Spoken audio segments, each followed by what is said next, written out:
We know that many couples struggle with conflicts over money, but it doesn't have to be that way. Let's talk about a different approach about money in marriage. I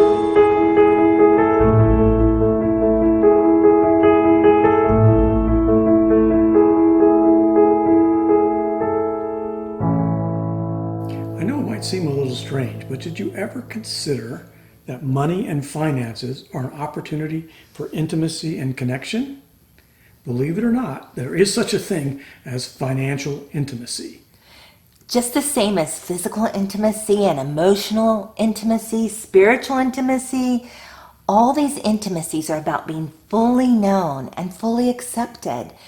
And so it's the same thing with financial intimacy. To really know each other well, know what's going on financially, but without any shame. So financial intimacy means making your connection more important than your bank balance, more important than who's the spender or who's the saver, or the details of your budget. As Jenni often says, being loved is more important than being right. And that's especially true when it comes to money. As with your sexual relationship, when you have issues in your finances between you, it's often reflections of other things that are going on in your marriage. Things like poor communication, lack of trust, fighting for control. These aren't just financial issues, they're marriage issues. So you may have to work on some other things in your marriage in order to get to a good spot in your finances. Yeah, I know for me it also had to do with just honoring him and respecting him for us to have this transparency about our finances. You know, this is a place that you're one, just like every part of your marriage. So you're working together for mutual benefit. There's so many times, actually, all our marriage life, I'm thinking about this for the first time. Scott's always had a bigger paycheck than me, but we never talked about his money or my money. And even during those years when I didn't work and he was the breadwinner completely, he made it completely clear our money is our money. Absolutely. Because we're one. That's right. That's exactly right. There's two things you want to be aware of when it comes to money, especially fear and shame.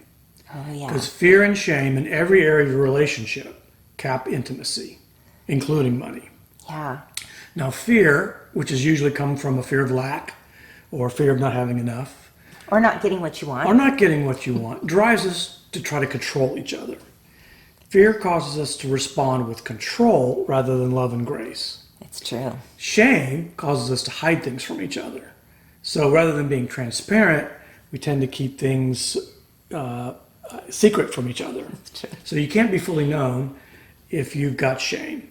So look out for fear and shame. And anytime those are driving your conversations or thoughts about money, you need to prayerfully deal with them. Ask the Lord to help you banish those things from your marriage in the area of money and any other area in your relationship. And it's okay to be transparent about your fear and shame. I'll come to Scott and I'll say, I'm afraid we're not going to be okay with retirement.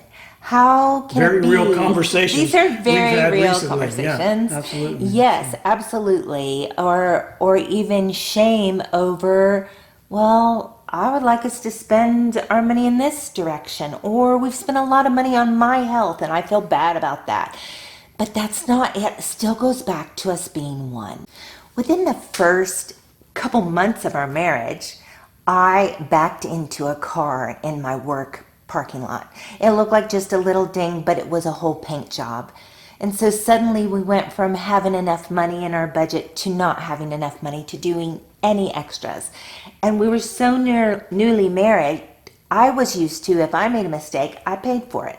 Well, now I made a mistake and he was having to pay for it too. He wasn't going to the movies. He wasn't eating out. It felt terrible. But Scotty just took it in stride, saying that's part of being married. Part of being one. It's part of being one. Yeah. Now it's kind of a memory we look back on and remember, and it's a great example about standing together in your finances. Jesus talked a lot about money, but it wasn't usually really about money. It was really about our attitudes, our heart attitudes towards money. God wants to use our finances to grow our relationships and to grow our relationship with Him. So this week, take some time to talk together about the financial intimacy in your marriage. Talk about what that should look like and how you can foster your connection over money.